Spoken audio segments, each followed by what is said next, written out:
சிற்றம்பலம் இத்தல நீரை கண்ணி அப்பம் மூடவல் பொறி கப்பிய கரிமுகன் அடிவே கற்றிடும்படி அவர் புத்தியில் உறைவாம் கற்பகமென வினை கடித்தேகும் தம்மதியம் வைத்திடும் அரண் மகன் பொருதிரள் புய அதையானை மத்தல வயிறனை முத்தமி புதல்வனை மட்டவில் மலர்கொடு பணிவேனி தமிழடவினை முற்படுகிறதன் முற்பட எழுதிய முதல்வோனே முப்புறம் எரி செய்தாட்சி மனோரி ரதம் அச்சது பொடி செய்த அதிதீரா அத்து எரது கொடு சுப்பி ரமணிப்படும் அப்புணம் அதனிடையமாகி அப்புற மகளுடன் அச்சிறு முருகனை அக்கணவனம் அருள் பெருமா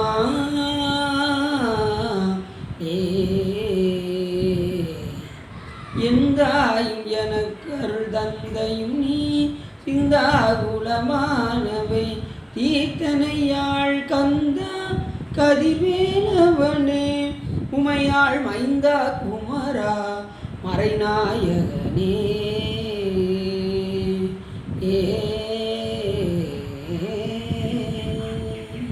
புலியர் கோண்டு படித்த புகழியர் கோண்களை போற்றி ஆளிமிசை கல்விதப்பில் அணைந்த வீரன் அடி போற்றி வாழி திருநாவலூர் வன்தொண்டர் பதம் போற்றி ஊழிமொழி திருவாதூரர் திருத்தாள் போற்றி சிற்றம்பலம். எல்லாம் அல்ல சிவகாமிபாளுடனாகிய ஸ்ரீ சகசலிங்கேஸ்வர சுவாமியுடைய பெரும் கருணையினாலே நாம் தொடர்ந்து மதுரை மீனாட்சி சுந்தரேஸ்வர பெருமானுடைய திருவிளையாடல் புராணத்தை பற்றி சிந்திப்பதற்கு திருவருளும் குருவருளும் அடியாரர்களும் அதன் அடிப்படையில் இன்று நாம் 62வது திருவிளையாடலாக பரியை நதியை பார்த்தோம். அடுத்து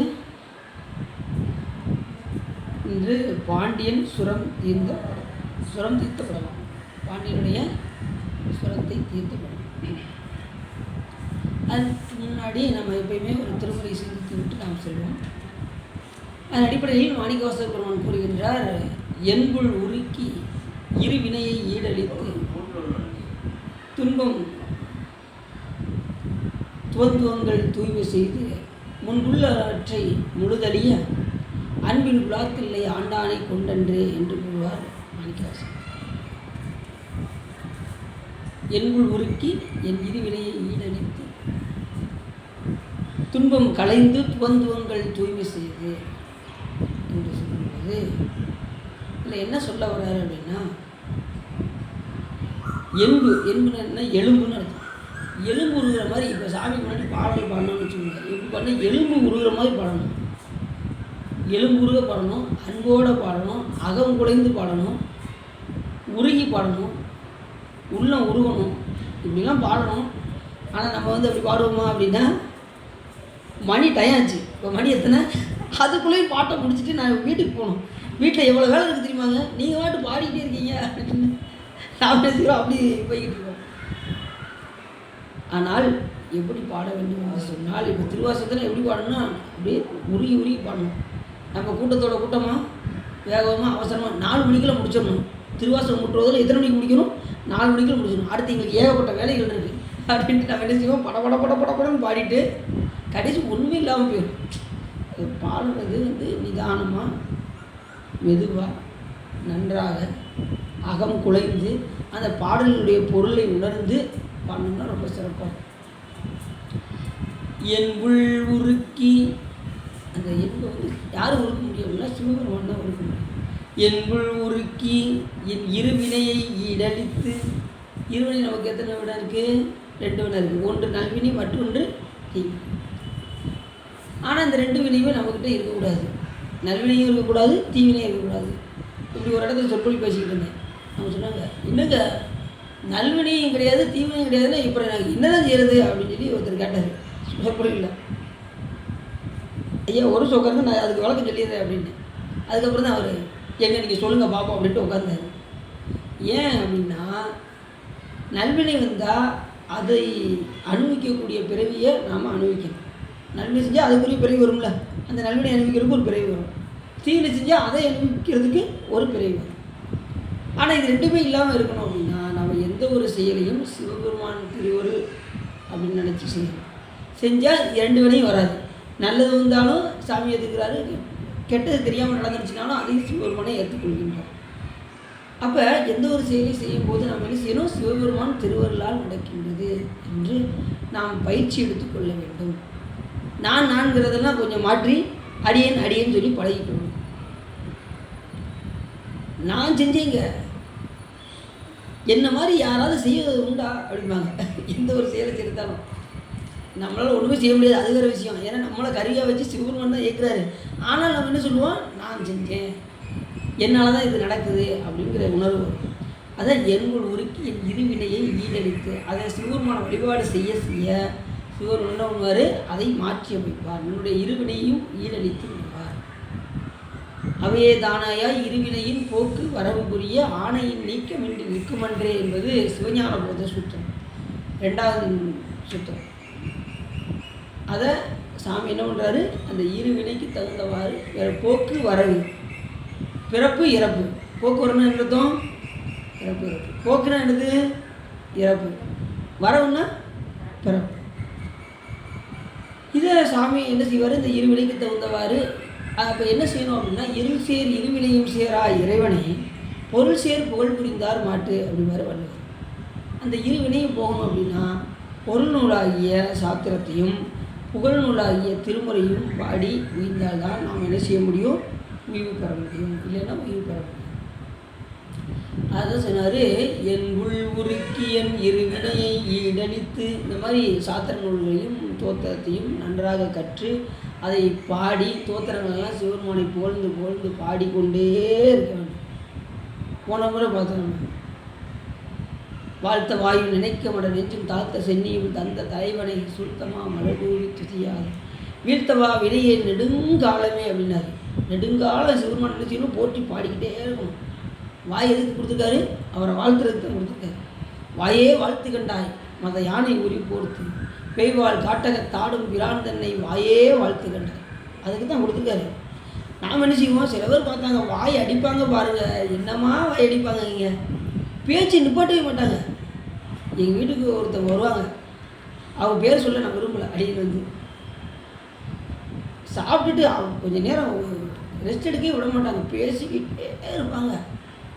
வீட்டுக்கு போகிற வரைக்கும் நைட்டு 10 மணி நேரம் விட மாட்டாங்க, பேசுன்னு பேசிக்கிட்டே இருப்பாங்க. வாய் நிப்பாட்டவே மாட்டாங்க, அந்தளவுக்கு பேசிக்கிட்டு. இப்படி தான் பேசுகிறாங்கன்னு நமக்கே ஆச்சரியமாக இருக்குது. அந்தளவுக்கு பேசுவாங்க. கடைசி பேசி ஒரு பிரயோஜனம் கிடையாது, அது வேறு விஷயம். பேசிட்டு ஒரு பிரயோஜனமும் இருக்காது. ஒன்றுக்கு வந்த பேச்சை பேசிட்டு என்ன செய்வாங்க? கடைசி ஒன்றும் இல்லாமல் போயிட்டு வரேங்க்கா அப்படின்ட்டு போயிடுவாங்க. கடைசி ஒன்றும் விஷயம் இருக்காது. என்ன அப்படி அதற்கு பயன்படுத்தாமல் சிவபெருமானை போற்றி வழிபாடு செய்வதற்காக நாம் இந்த வாயை நாம் பயன்படுத்த வேண்டும். என் உள் உருக்கி உருகுமாறி அவரை பாடி பாடி நைந்து நைந்து உருகி வழிபடும் அடிவது நமக்கு உருநோய் அடையாவே என்று சொல்வார் ஞானசம்பந்தர். அப்படி உருகி என்பு உருகுமாறு செய்து அப்படி செஞ்சு பாடணும்னா நம்ம சிவன் பண்ணுவார். நம்முடைய இருவினையை ஈடழித்து துன்பங்களை கலைந்து விடுவார். சிவன் என்ன பண்ணுவார்? துன்பத்தை கலைத்து. இருவினை போயிடுச்சுன்னா நமக்கு என்ன வரும்? துன்பம் நமக்கு வராது, துன்பத்தை கலைத்து விடுவார். துன்பங்களைந்து துவங்கள் தூய்மை செய்து நம்மளுடைய மனத்தினை தூய்மை செய்து முன்புள்ளனவற்றை முழுதலிய முன்புள்ள ஏற்கனவே முன்பு அப்படின்னா ஆதியிலே என்ன இருக்குன்னா நம்மக்கிட்ட இருக்கக்கூடிய ஆனாமலம் என்கின்ற ஒரு மலம் இருக்குது. அந்த மலத்தை சாமி என்ன பண்ணுவார்? சிறு சிறிதாக அதை வெளிவடைய வைப்பார். ஆனாமலத்துக்கு வேலை இல்லைன்னா நமக்கு இங்கே இருக்க வேலை கிடையாது. அடுத்த நிமிஷமே நம்ம இங்கே இருக்க மாட்டோம். இப்போ ஒரு ஆள்கிட்ட போய் எங்கே உங்களுக்கு என்ன ஆணவம் ரொம்ப இருக்குது அப்படின்னோம்னா என்ன செய்வார்? அடிக்க வந்துடுவார். அப்படி தானே செய்வார்? உங்களுக்கு ரொம்ப ஆணவம் இருக்குது, அதனால தான் நீங்கள் இங்கே இருக்கீங்க, இல்லைன்னா நீங்கள் என்ன கைலாயத்தில் இருப்பீங்க அப்படின்னோம்னா அவர் என்ன செய்வார்? என்னையா அப்படின்பார். அப்படிதான் சொல்லுவார். ஆனால் உண்மையிலே எல்லாத்தையும் ஆணவம் இருக்க போய் தான் நம்ம எங்கே இருக்கோம்? இங்கே இருக்கோம். அது இல்லைன்னா அடுத்த நிமிஷமே சாமி நம்ம கைலாயத்தில்.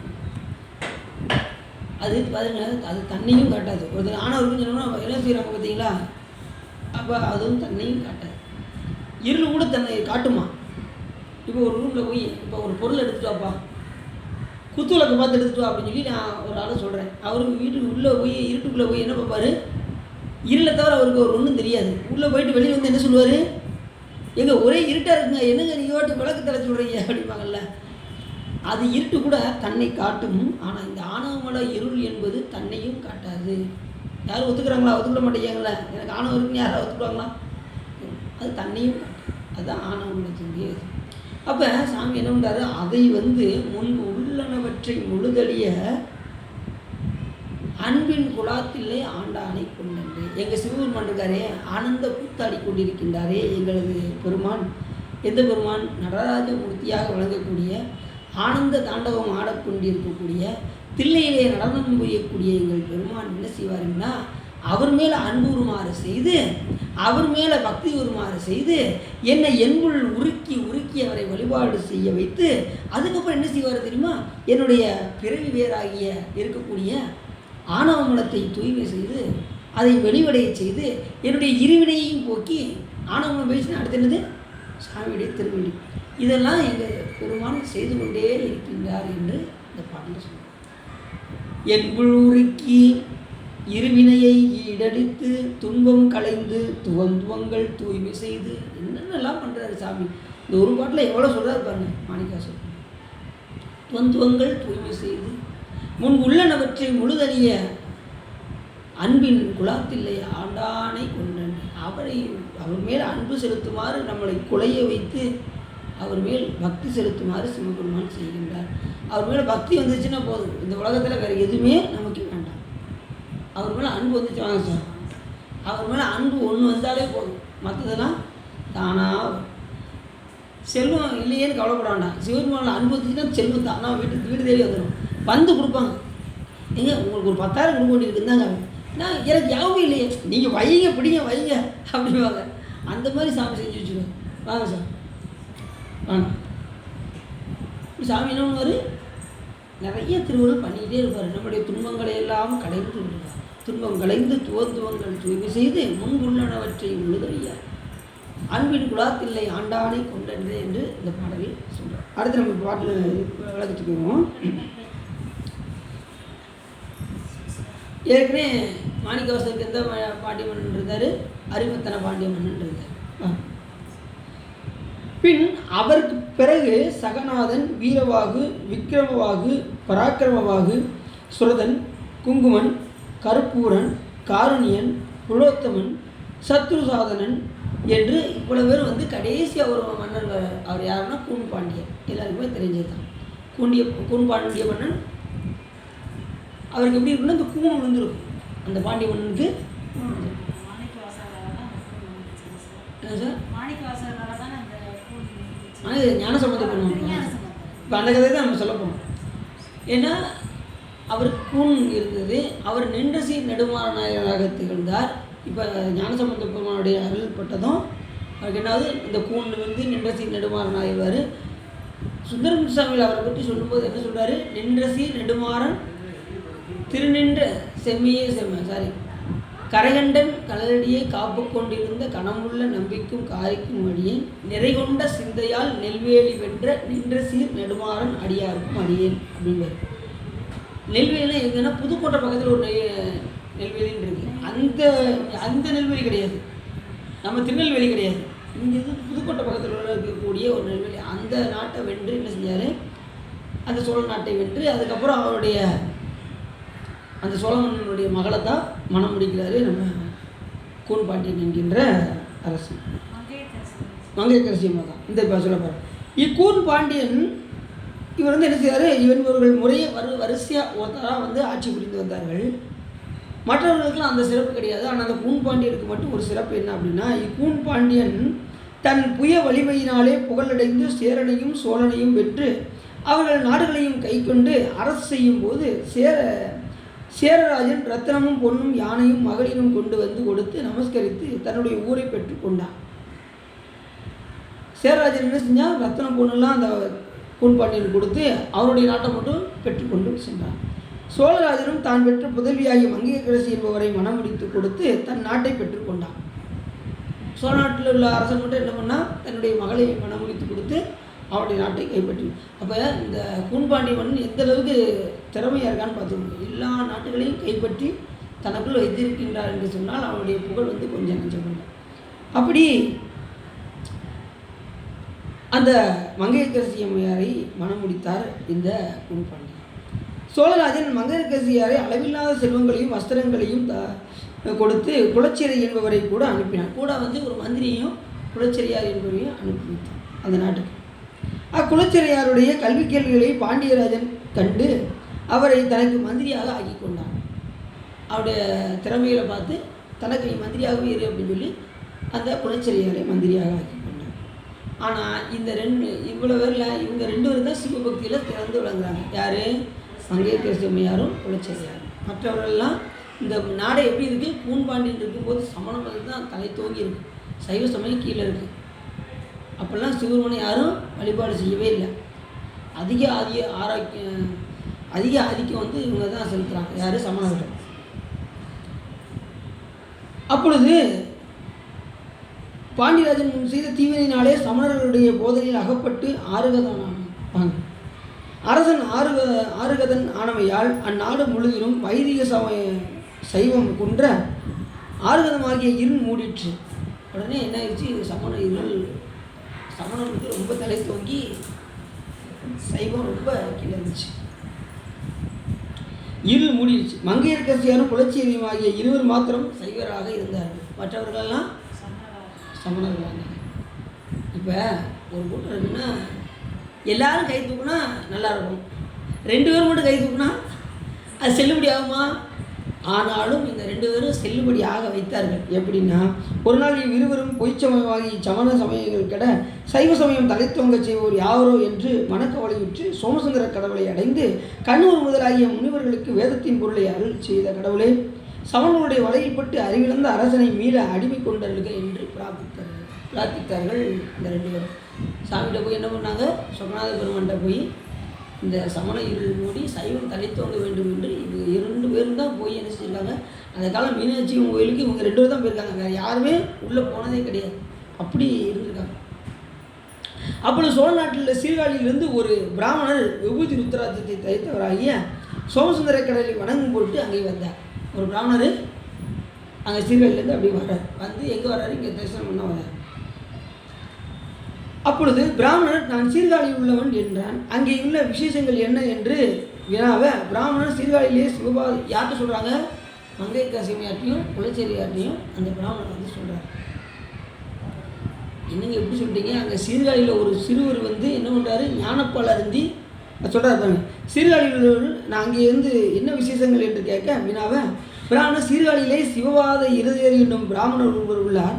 அவர் புற சமயங்களை பாற்றவல்ல ஒரு புதல்வனை தரல் வேண்டும் என்று தோணியப்பரை நினைந்து தவம் செய்தார். சிவா அனுக்கிரகத்தினாலே அவருக்கு ஒரு குழந்தை கிடைத்தது. அக்குழந்தைக்கு 3 வயதிலேயே உமாதேவியார் சிவபெருமானோடு எழுந்தருளி வந்து திருமுனைப்பாலை பொற்கிண்ணத்திலே கலந்து ஞானத்தோடு கலந்து ஊற்றினார்.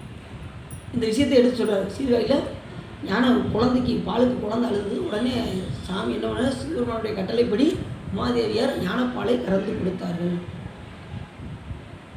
உடனே அக்குழந்தை வேத ஆகமாகிய சமஸ்த சாஸ்திரங்களையும் உணர்ந்து திரு ஞானசம்பந்த மூர்த்தி என்னும் பெயரை பெற்று சிவஸ்தலங்கள் தோறும் போய் வேதசாரங்களை எல்லாம் தமிழிலே தோத்திரமாக பாடுகின்றது. குழந்தை பருவத்தை உடைய திரு ஞானசம்பந்த மூர்த்தி சிவபெருமானிடத்திலே பொற்றாளமும் முத்துப்பல்லக்கும் முத்துச்சின்னமும் முத்துப்பந்தரும் படிக்காசும் பெற்று பாலநிலத்தை நெய்தலமாக்கி வேதாரண்யத்திலே திருக்கதவு அடைக்கவும் பாடி சிவ யாத்திரை செய்கின்றார். அவர் சுவாமி தரிசனத்தின் பொருட்டு இங்கு வருவார் அப்படின்னு கூறுறார். அவர் எப்படிப்பட்டவர்னா திரு ஞானசம்பந்த பெருமான். அவர் ஞானப்பாலை குறைந்து உமையம்மை ஊட்டியனால் அது திருஞான சம்பந்த மூர்த்தி என்கின்ற பேர். அவர் சிவஞான சம்பந்தராக திகழ்ந்தார். அவர் ஞானப்பால் அருந்திய அச்சமயத்திலே அவர் எல்லா வகையான ஞானத்தையும் பெற்றார். அவர ஞானம் பரஞானம் என்கின்ற 2 வகை ஞானத்தையும் ஞானசம்பந்த பெருமான் பெற்றார். ஞானசம்பந்த பெருமான் அவதரிக்கிறதுக்கு என்ன காரணம்? அவர் எதுக்காக அவதாரம் செய்தார்னா, அவன் முதலாம் சமய இருள் நீங்க சிவம்பெருக்கும் பிள்ளையார் திரு அவதாரம் செய்யார். அவம்பெருக்கும் சண்பையிலே தாவில் சராசரங்கள் எல்லாம் சிவம்பெருக்கும் பிள்ளையார் திரு அவதாரம் செய்தார். எல்லா உயிருக்காகவும் ஞானசம்பந்த பெருமான் அவதாரம் செய்தார். 21 காரணத்துக்காக ஞானசம்பந்த பெருமான் அவதாரம் செய்கின்றார். சைவமும் வைதிகமும் தலைத்தோங்க தொண்டர் மனம் களி சிறப்ப தூய திரு நீற்று நெறி எண் திசையும் தனி நடப்ப அண்டர் குலாம் அதிசயிப்ப அந்தனர் ஆகுதி பெருக வண்டபின் செய்தவம் நிரம்ப மாதவத்தோர் செயல் வாய்ப்ப திசையனைத்தும் பெருமையெல்லாம் தென் திசை வென்றேற விசையுலகும் பிறவுலகும் மேதினியே தனிவெல்ல அசைவில் செல்லும் தமிழ் விளக்கே அயல் விளக்கின் துறைவெல்ல இசை முழுதும் மெய்யறிவும் இடம் கொள்ளும் நிலை பெருக தாளுடைய படைப்பெண்ணும் தலைத்தன்மை தலைவர ஆளுடைய திரு தோணி அமர்ந்த பிறான் அருள் பெறுவதற்காக எல்லாத்துக்கும் மேலே சமண இருள் நீக்கும்படியாகவும் அவம்பெருக்கும் சண்பையிலே தாவி சராசரங்கள் எல்லாம் சிவம்பெருக்கும் பிள்ளையார் திரு அவதாரம் செய்து ஞானசம்பந்த மூர்த்தி நாயனார் என்ன பண்ணார்? அவதாரம் செய்தார். இத்தனை வகை காரணத்துக்காக சைவம் வைதிகம் தலை தோங்கணும் வேண்டாமா? சைவ தலை தோங்கணும்ல, தொண்டர்களுடைய மனம்னா சிறந்து கழிப்படையவனும்ல, அதுக்காக ஞானசம்பந்தம் பண்ணணும். எல்லாத்துக்குமே திருநீற்றினொழி எந்த திசையும் தனி நடப்பு. திருநீற்றினுடைய புகழை எல்லாத்துக்கும் எடுத்து சொல்வதற்காக ஞானசம்பந்த பெருமான் அவதாரம் செய்தார். அதில் நமக்கு திருநீட்டு பதியுமே கிடச்சிருக்கு. எவ்வளோ பெரியது! மந்திரமாவது நீர், மாணவர் மேலது நீர், சுந்தரமாவது நீர், துதிக்கப்படுவது நீர், தந்திரமாவது நீர், சமயத்தில் உள்ளது நீர், செந்து ஒரு வாய் மொய் பங்கன் திரு ஆளவாயான் திருநீரே நம்ம பாடணும். ஞானசம்பந்த பெருமான் இல்லைன்னா அந்த பதியத்தை நாம் பாட முடியாது. அப்படிப்பட்ட ஒரு தனிச்சிறப்பு ஞானசம்பந்தம். திருக்கதவம் அடைப்பதற்காக பாடுறாரு. அவர் சொல்கிறார் பாருங்க, எதுக்கெல்லாம் இவ்வளவும் முடிச்சுட்டு வராரு. கோலக்கால போய் என்ன பண்ணார்? பொற்றாளம் வாங்கினார். நெல்வாயில் அறத்துறையில் முத்துப்பந்தல், முத்து சின்னம், முத்துக்குடை எல்லாம் வாங்கினார் ஞானசம்பந்தம். ஞானசம்பந்தம் அப்படி வந்தார்னா வரும்போது ஞானசம்பந்தம் பாடல் எப்போ பாடுவார்னு சிவருமன் ஏங்கிட்டு இருப்பான். அப்படி பாடுவார் ஞானசம்பந்தம். கோலக்காலத்துக்குள்ள நுழையுமே மடையில் வாழை பாய மாதரார் குடையும் பொய்கை கோலக்காவுலா சடையும் பிறையும் சாம்பல் பூச்சும் கீழுடையும் கொண்ட உருவமென்கொலோ அப்படின்னாரு. உடனே ஞானசம்பந்தனுக்கு இது சாமிக்கு பொறுக்க முடியல. பிள்ளை எப்படி பாடுதுன்னா சும்மா பாடலை, எப்படி பாடினது நான் அப்படி தட்டி தட்டி பாடித்தான். மடையில் வாழை பாய மாதரார் குடையும் பொய்கை அப்படின்னதான். அதுக்கப்புறம் தட்டி தட்டி படித்தான். தட்டி சடையும் பிறையும் சாம்பல் பூச்சும் கீழுடையும் கொண்ட அப்படி தட்டணும். அவருக்கு கை செவக்கணும் அப்படின்ட்டு உடனே சாமி என்ன பண்ணிட்டாரு? உடனே ஒரு பொற்றாளத்தை கொடுத்துட்டாரு. பொற்றாளத்தில் அது என்ன எழுதப்பட்டிருந்துச்சு? நமசிவாயம் என்கின்ற பஞ்சாட்சரம் பிடிக்கப்பட்டிருக்கு. ஆனால் ஓசை வருமா? தங்கத்தையும் தட்டினா அப்போ அம்பாள் அதுக்கு ஓசை கொடுக்கின்றார். அதனால் அங்கே உள்ள அம்பாளுக்கு ஓசை கொடுத்த நாயகி என்று பேர். அப்போ தங்கத்தை வச்சு தட்டுறது ஓசை வருது. உடனே அதை வச்சு என்ன செஞ்சார்? படம் பண்ணு. அதுக்கப்புறம் முத்து சின்னல். உடனே ஞானசம்பந்தம் திரு நெல்வாயில் அறத்துறை வருகிறான்னு சொல்லி உடனே சாமி என்ன பண்ணார்? அங்கே உள்ள அந்தனருடைய கனவுல நான் வெளியில் முத்துப்பந்தல், முத்துச்சிவிகை, முத்துக்குடையெல்லாம் வச்சுருக்கேன், ஞானசம்பந்தம் பெருமாளை தான் கொடுத்துருங்க அப்படின்னு சொல்லி சாமி என்ன செய்கிறாரு சொல்கிறார். உடனே மறுநாள் அந்த நேரம்லாம் வராங்க. ஞானசம்பந்தம் அப்படியே 16,000, அவர் கூட எத்தனை பேர் வருவாங்க? 16,000 அடியார் வருவாங்க. எப்பயுமே அவர் பின்னாடி அத்தனை அடியாரோட தான் வருவார் ஞானசம்பந்தம். வந்தார். அப்படியே வந்து பார்த்தா உடனே அந்த அங்கனவர்கள்லாம் எதிர்பார்த்து கொண்டு இருந்தாங்க. உடனே ஞானசம்பந்த பெருமான் வந்தார். உடனே முத்துச்சிவியை காமிச்சாங்க. உடனே பெருமான் கொடுத்துருக்காரா அப்படின்னு சொல்லிட்டு உடனே நாம் ஒரு புது வண்டி வாங்கினா என்ன செய்வோம்? உடனே இது வண்டியை திருக்கி சல்லுன்னு போக ஆரம்பிச்சிடும். அப்படி தானே செய்வோம். ஆனால் ஞானசம்பந்த பெருமான் என்ன பண்ணார்? எடுத்துக்கிட்டு போகலாம். முதல்ல நினைச்சாரு சுற்றி வளம் வந்தார். எதை? முத்துச்சிவியை அப்படியே சுற்றி வளம் வந்தார் 3 முறை. ரூல்ஸ் படி பார்த்தா இறைவன் நம்ம எத்தனை தடவை சுற்றணும்? ஒரு 5 தடவையாக சுற்றணும். ஏன்னா அந்தளவுக்கு சிறப்பு உடையது. 5 தடவை இறைவனை கோயில் வளம் வந்தால் நம்மக்கிட்ட இருக்கக்கூடிய பஞ்ச சரீரம் நமக்கு நீங்கும். காரண சரீரம், கஞ்சிக சரீரம், குண சரீரம், தூள சரீரம், சூக்கும சரீரம் என்கின்ற 5 வகை சரீரம் நம்மிடம் இருந்து நீங்கும். அப்போ இறைவன் எத்தனை தடவை வளம் வரணும்? 5 முறை வளரும். எனக்கு டைம் ஆயிடுச்சு. நான் ஒரு தடவை சுற்றுறதே பெரிய விஷயம். நீங்கள் 5 தடவை வேறு சுற்ற சொல்கிறீங்க. வாங்க 5 தடவை நான் சுற்றிட்டு போனேன்னா நான் எத்தனை வேலையை போட்டு வந்திருக்கேன் தெரியுமாங்க அவங்களுக்கு. ஆனால் நீங்கள் தெரிஞ்சு வச்சுக்கோங்க. வாய்ப்பு கிடைக்கும் போதெல்லாம் 5 தடவை சுற்றுங்க இல்லையா? ஒரு முறையாவது கண்டிப்பாக இறைவன் உலகம் தரணும். 1, இன்னும் 3, இன்னும் 5, 7, 9 முறையில் வழிபடணும். ஆனால் 5 முறை சுற்றுவது ரொம்ப சிறப்பு. 5 முறை சுற்றினா என்ன வரும்? நம்மக்கிட்ட இருக்கக்கூடிய பஞ்ச சரீரங்கள் நீங்கும். காரண சரீரம், கஞ்சிக சரீரம், குண சரீரம், தூள சரீரம், சூக்ம சரீரம் என்கின்ற சரீரம் என்னென்னு தெரியுமா உங்களுக்கு? நான் பாட்டு சரீரங்கிற உடனே அப்படியா சிவா? காரண சரீரம், கஞ்சிக சரீரம், குண சரீரம், தூள சரீரம், சூக்ம சரீரம், அவ்வளோதானே? அது ஏதோ ஒன்று நீங்குதில்ல, ரைட்டு விடுங்க. அது நம்மளை விட்டு நீங்குதில்ல, விட்டுருங்க. சரீரம்னா என்ன அர்த்தம்னா உடம்புன்னு அர்த்தம். இப்போ சூக்ம சரீரம்னா இப்போ நம்மக்கிட்ட சூக்ம சரீரம் எது அப்படின்னா மனம், புத்தி, சித்தம், அகங்காரம். கண்ணுக்கு தெரியல, ஆனால் அது வந்து நமக்கு சூக்ம உடம்புன்னு பேர். அது உள்ளுக்குள்ளே இருக்கக்கூடிய கருவி. மனம், புத்தி, சித்தம், அகங்காரம், சுவை, ஒளி, ஓசை, நாற்றம் என்கின்ற இந்த 8 சேர்ந்தது நமக்கு சூக்ம சரீரம் என்று பேர். இந்த சூக்ம சரீரத்தை வச்சு சாமி நமக்கு கடைசி காலத்தில் பார்த்திங்கன்னா இந்த தூள உடம்பு அழிஞ்சிடும். நல்லா தெரிஞ்சுக்கோங்க. தூள உடம்பு அழியும், ஆனால் சூக்ம உடம்பு அழியவே அழியாது. அதை வச்சு தான் சாமி அடுத்த பிறவியில் நம்மள அந்த உடம்புக்குள்ளே பூத்துவார். இந்த சூக்ம சரீரத்தை தான் உள்ள பூத்துவார். காரணம் செய்யணும். நாம் பிறப்புக்கு வருவதற்கு முன்னிலை காரணம் செய்யணும். அப்போ ஒரு உடம்பு இருக்கும் நம்மக்கிட்ட. அதுக்கப்புறம் சாமி என்ன பண்ணுவார்? அதிலேருந்து எடுத்து காரணம் செய்யணும், கஞ்சிகை செய்யணும். உடனே பிறவிக்கு கொண்டு வருகின்ற நிலை கஞ்சிகை செய்யணும். அதுக்கப்புறம் அது குணத்தத்துவத்தை உண்டு கொடுத்ததுக்கப்புறம் நம்மக்கிட்ட இருக்கக்கூடிய தாமசம், ராட்சசம், தாத்வீகம் என்கின்ற குணத்தை கொடுத்ததுக்கப்புறம் அது வந்து குணசரீரமாக மாறும். அடுத்து தூள சரீரம். இப்போ இருக்கக்கூடிய உடம்பு தூள சரீரம். அப்புறம் உள்ளே இருக்கக்கூடிய உடம்பு சூக்ம சரீரம். இது அவங்களுக்கு பிறப்புக்கு உட்பட்ட நிலை காரண சரீரம், பிறப்புக்கு வந்ததுக்கப்புறம் கஞ்சிக சரீரம், அதுக்கப்புறம் குணத்தத்துவத்தை கொடுத்ததுக்கப்புறம் குண சரீரம், அதுக்கப்புறம் சூக்ம சரீரம். உள்ளே இருக்கக்கூடிய உடம்புக்கு சூக்ம சரீரம், மனம், புத்தி, சித்தம், அகங்காரம், சுவை, ஒளி, ஒரு ஓசை, நாற்றம், சூக்ம சரீரம். இப்போ இருக்கக்கூடிய உடம்புக்கு தூள சரீரம். தூள சரீரம்னா வெளிப்படையாக தெரியுது பார்த்தீங்களா? அந்த உடம்பு வெளிப்படையாக தெரிஞ்சால் தூள சரீரம் என்று பெயர். வெளிப்படையாக தெரியலன்னா சூக்ம சரீரம். சாமி அடுத்த பிறகு என்ன பண்ணுவார்? இந்த சூக்ம சரீரத்தை வைத்து தான் நமக்கு ஒவ்வொரு பிறவியும் நமக்கு கொடுத்துக்கொண்டே இருக்கும். நம்ம தான் தப்பு நிறைய செஞ்சிட்டோம். யாரையா பார்க்க போகிறா? அடுத்த நிமிஷம் உயிர் போச்சுன்னா என்னன்னு தெரியாது. நீங்கள் வர எவ்வளோ என்ஜாய் பண்ணணும் பண்ணிக்கிட்டே இருக்குங்க அப்படிவாங்க. பார்த்துருக்கீங்களா? நிறைய அப்படி தான் இருப்பாங்க. எவ்வளோ பண்ண முடியுமோ நல்ல அனுபவியாக அடிக்கும். அப்படி அல்லாமல் இறைவன் கொடுத்த இந்த உடம்பை நாம் என்ன செய்யணும்? நல்ல முறையில் நாம் பயன்படுத்தணும்.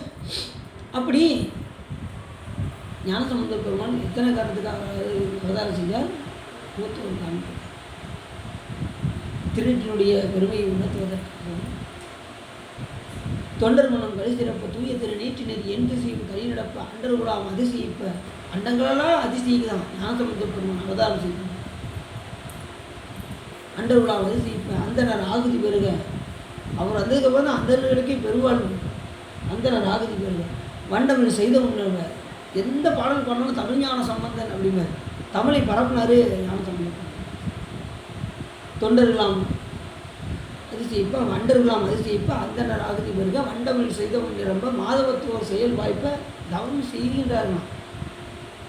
மாதவம் பண்ணுகின்றார்கள் ஞானசம்பந்த பெருமான் அவதாரம் செய்கின்றார்.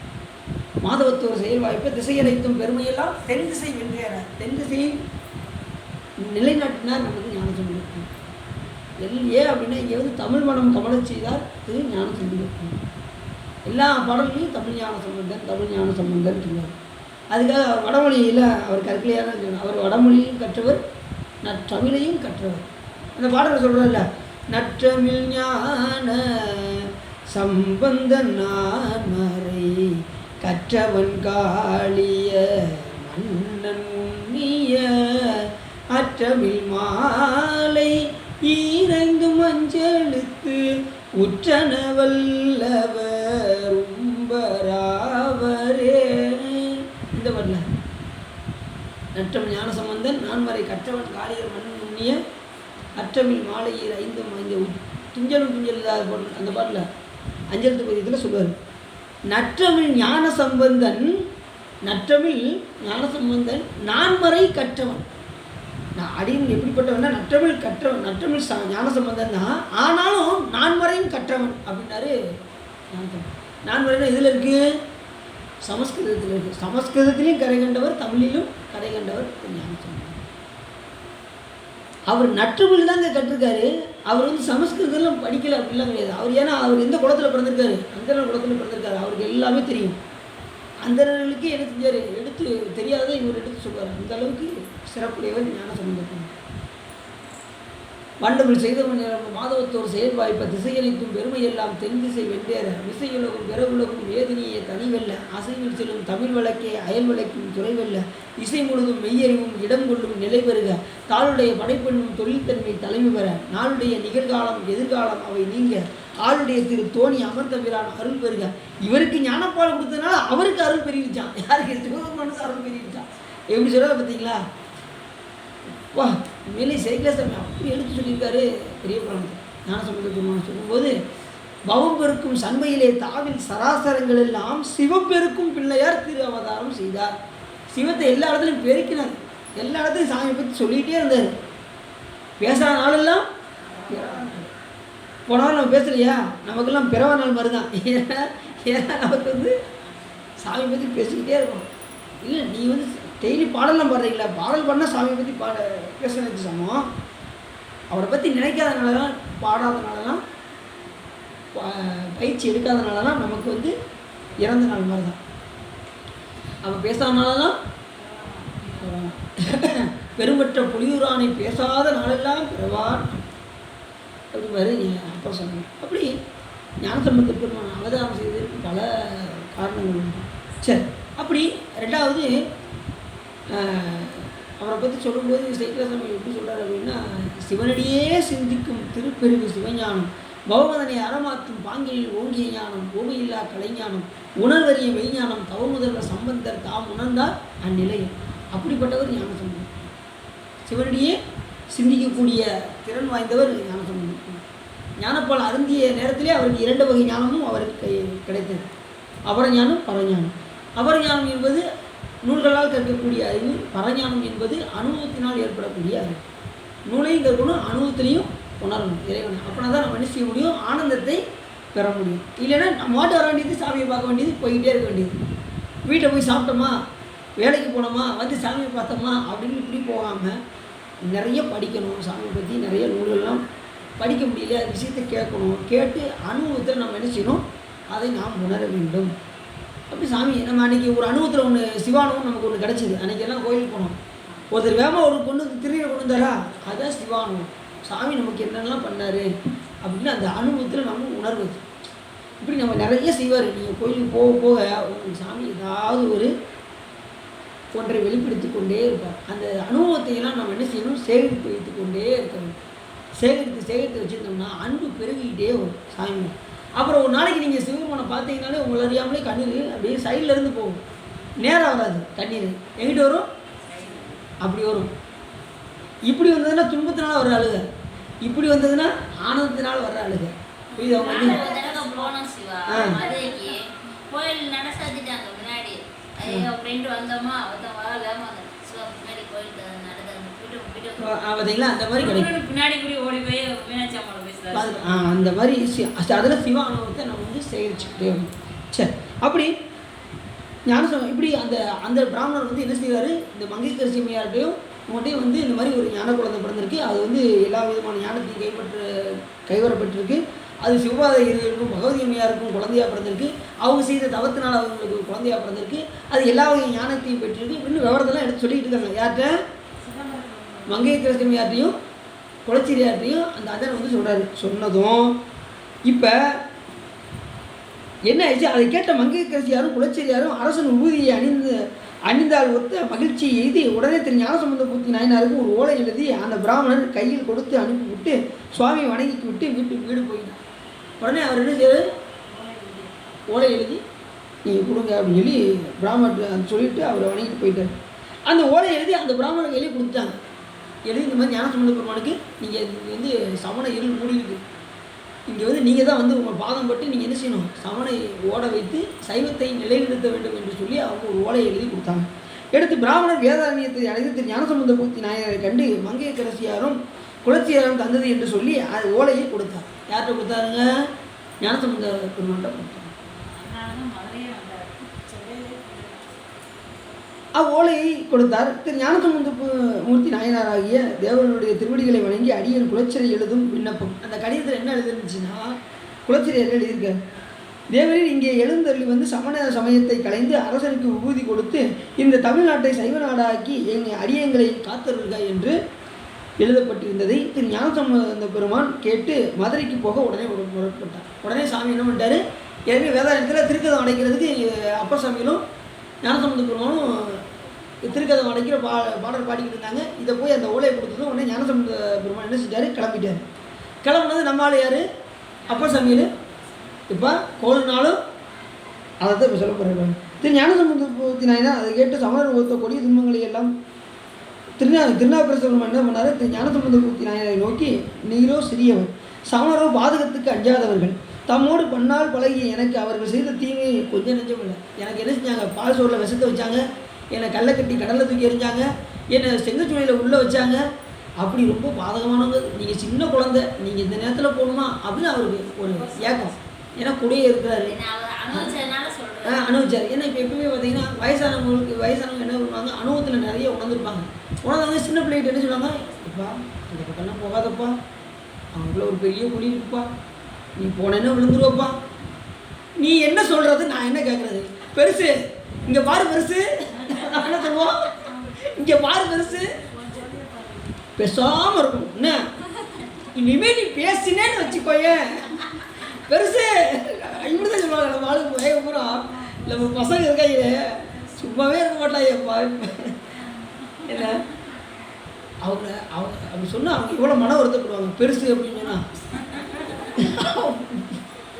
அவரோட கூத்தாரு நான் நிறைய பேர் பார்த்துருக்கேன், கண்ணால் பார்த்துருக்கேன், பெருசு அப்படிம்பாங்க.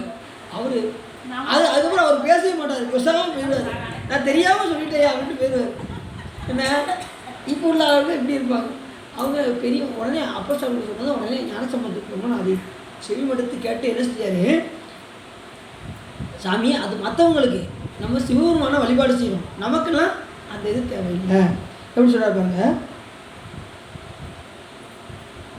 அங்கே போக வேண்டாம் அப்படின்னு சொல்லி சொல்கிறாரு. ஆதலால் அங்கே போதல் கூடாது, உங்களுக்கு கிரகங்களும் இப்பொழுது வழியிலேருந்து இருக்குது, அதனால் இப்போ வேண்டாம் அப்படிங்கிற. உடனே திரு ஞானசம்பந்த மூர்த்தி நாயனார் அதை கேட்டு சமணர் கொடிய துன்பங்களுக்கெல்லாம் எல்லாம் தப்பி அப்பரே சிவபெருமானுடைய திரு அருள் இல்லாதவர் போல நீர் இவ்வாறு சொல்வது, உங்களுக்கு சிவபெருமானுடைய அருள் நிறையா இருக்குது, நீங்கள் அவருடைய அருள் இல்லாத மாதிரி நீங்கள் இப்போ சொன்னால் என்ன அர்த்தம் அப்படின்னு சொல்கிறாங்க. நட்சத்திரங்கள், கிரகங்கள், விலங்குகள், பறவைகள், அசுரர்கள், பேய்கள், பூதங்கள் முதலையெல்லாம் சிவபெருமானுடைய ஆணையினாலே நடப்பன. எல்லாமே சிவபெருமானுடைய ஆணையில தான், எல்லாமே பறவைகள், விலங்குகள், எல்லா மனிதர்களும் முதல் கொண்டு அவருடைய ஆணையில் தான் இயங்கிட்டு இருக்காங்க.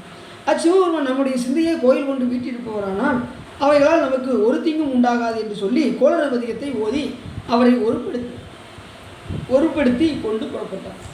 அந்த நேரத்தில் என்ன பாட்டு பாடினாரு, இந்த இடத்துல நம்ம நல்லா ஒன்று கவனமாக கண்டுக்கணும். இப்போ அப்பா சாமிக்கு தெரியாதா, ஞானசம்பந்த பெருமான் இவரை விட ஞானத்தில் முதிர்ந்திருக்காருன்னு அவருக்கே தெரியும், யாருக்கு அப்பா சாமிக்கு தெரியும். ஏன்னா அதனால தான் 2 பாட்டு பாடினதும் கதை கடன்னு என்ன இருந்துச்சு முடிஞ்சது. அப்போ அவருக்கு தெரியாதா சிவபெருமான் அவரை காப்பாற்றிடும்னு அவருக்கு தெரியாதா. அந்த இடத்துல நல்ல பொருள் என்ன அப்படின்னா, இந்த அவர் திருவாக்காலிருந்து இந்த கோளறு பதியம் வரணுங்கிறதுக்காக தான் அப்பர் சாமி என்ன பண்ணுறாரு அப்படி சொல்கிறாரு. புரியுது அவங்களுக்கு. ஏற்கனவே ஒரு தடவை பாடு சொன்னது ஒரு வாட்டு படப்படம்னு பாடிட்டாரு திருக்கதை திறக்கிறதுக்கு. இப்போ என்ன பண்ணார், அவர் திருவாக்கிலிருந்து பாடல் வரணுங்கிறதுக்காக இந்த நேரம் கோளுனாலும் சைட்லன்னு சொன்னார். உடனே ஞானசம்பந்த பெருமான் கோளறு பதியத்தை பாடினார். இப்போ அவர் எவ்வளவு அடக்கம் பாருங்கள். அவர் அடியார் நாமளாம் நினச்சிக்கோம் தெரியுமா, உடனே பதியம் படிக்க ஆரம்பிச்சு, இது நான் பாடியது, இந்த திருப்பாடலை நானே யாமே எழுதினோம் அப்படிமா என்ன செய்வோம், அப்படித்தான் செய்வோம். ஒரு பாட்டு எழுதினாலும் ஒரு சின்ன கவிதை எழுதிட்டாலும் என்ன செய்வோம், யாவே ஏற்றினோம் அப்படின்னு. இவர் சொல்ல மாதிரி நம்ம நக்கீரன் சொல்ல மாதிரி யாவே ஏற்றினோம் அப்படிங்கிற மாதிரி என்ன செய்வோம். ஒரு சின்ன கவிதை எழுதிட்டாலும் அது எல்லாத்தையும் பிரபலியப்படுத்திக்கிட்டு இருப்போம். ஆனால் உடனே ஞானசம்பந்தர் கோளறு பதிகத்தை வேயுறு தோழி பங்கன் விடமுண்ட கண்டன் மிக நல்ல வீணை தடவி வாசரு திங்கள் கங்கை முடிமேல நின்று உளவே புகுந்த அதனால் ஞாயிறு திங்கள் செவ்வாய் செவ்வாய் புதன் வியாழன் வெள்ளி சனி பாம்பிரண்டும் உடனே ஆசரு நல்ல நல்ல அவை நல்ல நல்ல அடியார் அவர்க்கு மிகவே நான் சொல்லுவேன் வானாரு அப்போ சாமி நீங்கள் இப்படி சொல்லலாமா? நமக்கு கோல் நாள் எப்படி இருந்தாலும் அடியார்களுக்கு அது என்ன செய்யும்? நல்லவே செய்யும். வீணையை மீட்டிக் கொண்டிருக்கின்ற சிவபெருமான் உமையுமையை ஒரு பாகமாக வேயூறு தோழி பங்கனாக விளங்கக்கூடிய சிவபெருமான் எந்த நேரமும் ஆனந்தத்தில் திளைத்துக் கொண்டிருக்கக்கூடிய பெருமான் வீணையை மீட்டிக் கொண்டிருக்கக்கூடிய பெருமானுக்கு நாம் அடிமையாகிவிட்டோம் என்று சொன்னால் நமக்கு ஞாயிறு திங்கள் செவ்வாய் புதன் வியாழன் சனி பாம்பு ரெண்டு என்னது 2 பாம்பு என்னது? ராகு கேது. இந்த 9 கோள்கள் நம்ம என்ன செய்யாது? அடியார்களுக்கு நல்லதே தான் செய்யும். அது என்ன சொன்னார்? என்ன நல்ல அந்த இடத்துல கவனமாக கேட்கணும். நல்ல நல்ல அவை நல்ல நல்ல அடியார் அவருக்கு மிகவே நல்ல அடியாருக்கு தான் அது என்ன செய்யும்? அடியார் எத்தனை எல்லாரும் அடியாராக இருப்பாங்க. ஆனால் நல்ல அடியார்கள் யாரும் பார்க்கணும்ல. சிவபெருமானுக்கு ஒருமைப்பட்டு அவரையே சரணாகதி அடைந்தவர்களுக்கு அது நல்லதே செய்யும். இங்கிட்டு நல்லது பண்ணுற மாதிரி பண்ணிட்டு இங்கிட்டு கெடுதல் செய்யக்கூடாது. புரியுதா உங்களுக்கு? இங்கிட்டு வேஷம் போட்டுக்கிட்டு இங்கிட்டு என்ன செய்ய கெடுதல் பண்ணக்கூடாது. அப்படி என்ன செஞ்சாங்க? அசுரர் 3 முப்புற கோட்டையில் என்ன செஞ்சாங்க? எல்லா அசுரர்களும் சிவபூஜை பண்ணாங்க. ஆனால் தேவர்களுக்கு என்ன பண்ணாங்க? துன்பம் இழைத்தாங்க. அந்தகாசுரன் என்ன பண்ணால் எல்லா விதமான இது அருள் பெற்றவன் சிவபூஜை பண்ணிக்கிட்டு இருக்க அந்தகாசுரன். ஆனால் தேவர்களுக்கு துன்பம் இழைச்சான். சாமி என்ன பண்ணார்? அவன் அப்படியே சூறாயத்தில் அப்படி குத்தி தூக்கி நிப்பாட்டிட்டார் சாமி. அவன் சிறு தீவினைக்கு அசுரர்களை துன்புறுத்தியதுனால சிவபூஜை பண்ணவங்க அடுத்தவங்க துன்பப்படுத்தணுமா பண்ணக்கூடாதுல, அப்படி தூக்கி நிப்பாட்டிட்டார் சாமி. அந்த வினை பயன் முடிந்த அடுத்த மாத்திரத்தில் அவன் செய்த சிவபூஜைக்கு சிவபெருமான் மோட்சத்தை தந்தார். அப்போ 2க்கும் பலன் கொடுத்தாரா? அப்போ அது தீவினைக்கும் துன்பம் உண்டு, நன்மைக்கும்.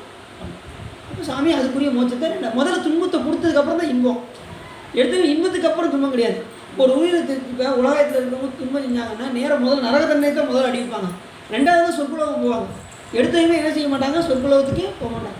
அந்த நரக தண்டனை அனுபவிச்சதுக்கு அப்புறம் தான் இது என்னென்ன இது வந்து கொஞ்சம் உணர்ச்சி வந்து என்ன ஆகும்? கொஞ்சம் திருந்தும், இல்லைன்னா திருந்தாது. அதனால தான் முதல்ல நரக தண்டனை இது அவனுக்கு. இப்போ அந்த பாட்டில் சொன்னார், அது அவை நல்ல நல்ல அடியாரவருக்கு மிகவே நல்ல அடியார்களுக்கு அது நல்லதே செய்யும். கோள்னாலும் எதுவுமே செய்யாது. அடுத்த பாட்டு சொன்னாரு, என்போடு கொம்போடாமை இவை மார்விலங்க எருதேறி ஏழை உடனே பொன்பொதி மத்த மாலை புனல் சூடி வந்து என் மூலமே புகுந்த அதை நான் சிவபெருமான் இந்த நேரம் நம்ம உள்ளத்தில் இருந்தார்னா நமக்கு எல்லா நாளும் கோளும் நமக்கு நல்லதே தான் செய்யும். 9 1 7 18 6 உடனாய நாட்கள் அவைதான் அப்படின்னாரு. 9 என்னது? ஐ நட்சத்திரம். 9 1 10 என்னது? மக நட்சத்திரம். 10 8 என்னது? 18 கேட்டை நட்சத்திரம். 6 என்ன நட்சத்திரம்? 6 வந்து திருவாதிரை. இதெல்லாம் வெப்பமான நட்சத்திரம் பேர். இந்த வெப்பமான நட்சத்திரம்னா பார்த்தீங்கன்னா சாமி எப்பயுமே எப்படி இருப்பார்? அழல் போன்ற மேனியன். சிவபெருமான் எப்படிப்பட்டவர்? பொங்கு அழல் உருவன் பூத நாயகன் நாள் வேதமும் பொருள்களும் அருளி அங்கே இருக்க நீ தன்னோடும் அமர்ந்த ஆளவாயாவது இதுவே வரு சொல்லிட்டு. சிவபெருமான் எப்படிப்பட்டவர்? நெருப்பு போன்ற மேனியன். அப்படிப்பட்ட பெருமானுக்கு எப்படி இருப்பார்? நெருப்பு போன்ற. அப்படிப்பட்ட வெப்பமான நட்சத்திரம் சிவபெருமானுக்கு ரொம்ப இது என்ன? திருவாதிரைக்கு நாயகன் சிவபெருமான். இந்த எல்லா நட்சத்திரத்தையும் அனுப்புனாங்க, எல்லாம் ரிட்டர்ன் ஆயிடுச்சு. இந்த திருவாதிரை நட்சத்திரம் ரிட்டர்னே ஆகலை, அந்தளவுக்கு போய்கிட்டே இருக்கான். அவ்வளோ வெப்பமான நட்சத்திரம் திருவாதிரை நட்சத்திரம். ஆதி நாயகன் ஆதிரை நாயகன் அப்படி பாரு. அப்போ சாமி அடியன் கூட திருவாதிரை நட்சத்திரம் தான் சாமி திருவாதிரை. ஏன்னா அவ்வளோ பெரிய ஒரு சிறப்பு திருவாதிரைக்கு ஒரு சிறப்பு தனிச்சிடும். எல்லா தெய்வத்துக்கும் ஒரு நட்சத்திரம் சொல்லுவாங்க. ஆனால் சிவபெருமானுக்கு என்ன நட்சத்திரம் சொல்லுவாங்க? ஆனால் அவருக்கு பிறப்பிறப்பு கிடையாது, உபச்சாரமாக சொல்கிறது. உண்மை கிடையாது. அவருக்கு உண்மை திருமணியே வேறு. அது நம்ம எண்ணுதற்கு எட்டார் எழிலால் கழிஞ்சு. அவர் வந்து எல்லாத்துக்கும் அப்பாற்பட்டவர். ஸ்வரூப இலக்கணம் அவருக்கு. மற்ற தெய்வத்துக்கெல்லாம் எல்லா தடத்துக்கு வந்துடுவாங்க. சிவபெருமான் ஒருத்தர் சொரூப இல்லத்துக்கு போயிடுவார். ஏன் அப்படின்னா அவர் எண்ணுதற்கெல்லாம் அப்பாற்பட்டவர். அந்த பேரறிவு நம்மளுடைய சிற்றறிவுக்கு அடங்குமா? நமக்கு எப்படிப்பட்ட அறிவு? சிற்றறிவு. இறைவன் பேரறிவு. அந்த பேரறிவு எப்படி சிற்றறிவுக்குள்ளே நுழைய முடியும்? நம்ம என்னதுக்கெல்லாம் அப்பாற்பட்டவர். அதனால தான் சுவாமிக்கு சொரூப இலக்கணம் என்று ஒரு இலக்கணம். சரி, அப்படி வல்வன் 9 1 7 18 உடனாய நாட்கள் அவைதான். இதுதான் ஒரு மண்டலம் வாங்கல்ல. இந்த இதெல்லாம் கூட்டுங்க கரெக்டாக 41 வரும். 9 9 10 அது சேர்த்துக்கோங்க 19, அப்புறம் 19 ஒரு 8 18 இதையும் சேர்த்துக்கோங்க, கடைசி அந்த 6ஐயும் சேர்த்துக்கோங்க. கரெக்டாக கூட்டினீங்கன்னா 41. இந்த 44 ஒரு மண்டலம் அப்படின்னு. இதெல்லாம் வந்து என்ன செய்யணும்னா அப்படின்னு நம்ம அடியார் அவர்களுக்கு நன்மையை செய்யும். கடைசி சொல்வார், தானொரு கோளும் நாளும் வந்து அடியாரை வந்து நலியாத வண்ணம் முறைசை ஆன சொல் மாலை ஓதும் அடியார்கள் வானிலை அரசாழ்வர் ஆணை நமது. இந்த கோளும் நாளும் அடியார்களுக்கு நல்லதே தான் செய்யும். எப்படிப்பட்ட அடியார்களுக்கு? நல்ல அடியார்களுக்கு. சிறந்த அடியார் சிந்தனையில் தேனூறி நின்று பிறந்த பிறப்பொருக்கும் எங்கள் பெருமான் நிறங்கள் ஒரு 5 விண்ணோர்கள் ஏற்ற மறைந்திருந்தா என் பெருமான் வல்வினையில் தன்னை மறைந்திட முடிய மாய இருளை அறம்பாவும் என்னும் அருங்கயிற்றால் கட்டி புறந்தோர் போர்த்தி எங்கு புழுவடுக்கு மூடி. இப்படி போயிட்டே இருக்கும். அப்புறம் நம்ம சிவபுராணத்தை இங்கே பிடிச்சிடலாம். என்ன புரியுது? அப்போ என்ன சொன்னார்? சிறந்தடியார் சிந்தனையில் நிறைய. அப்போ சிறந்த அடியார் அப்படின்னு சொல்லும்போது அப்போ சிறப்பு இல்லாத அடியார் ஒருத்தர் இருக்காருன்னு அர்த்தம். இலக்கணத்தில் அதான் சிறந்தடியார்னு ஞான மாணிக்கவாசகர் பெருமான் சொல்கிறாருன்னா அப்போ சிறப்பு இல்லாத ஒரு அடியாரும் இருக்காரு. அப்போ நல்ல நல்ல அடியார் அப்படின்னா அப்போ நல்ல நல்ல இல்லாத அடியாரும் ஒருத்தர் இருக்காங்க. வேஷம் போட்டி ஏமாத்துறவங்க எத்தனையோ இருக்காங்கல்ல, எத்தனையோ பூசிக்கிட்டு எவ்வளவு கலெக்ஷன் பண்ணணுமோ பண்ணிவிட்டு ஒரு நோட்டை போட்டுற வேண்டியது ஒன்று கலெக்ஷன் பண்ணிவிட்டு அப்புறம் இந்த மாதிரிலாம் பண்ணக்கூடாது. கோயிலுக்கு சுத்தலாம் என்ன செய்யக்கூடாது, சொல்லி அவையில் இருக்கக்கூடாது. அது பெரிய பெரிய பாவமாக ஆகிடும். சரி, அப்படி நல்ல அடியாரவருக்கு மிகவே என்று ஞானசம்பந்த பெருமான் இந்த திருப்பதியத்தை பாடினார். உடனே என்ன பண்ணார்? பாதியை படிச்சுட்டு உடனே எங்கே கிளம்பிட்டார்? பாண்டிய நாட்டுக்கு கிளம்பிட்டார். உடனே கிளம்புனதும்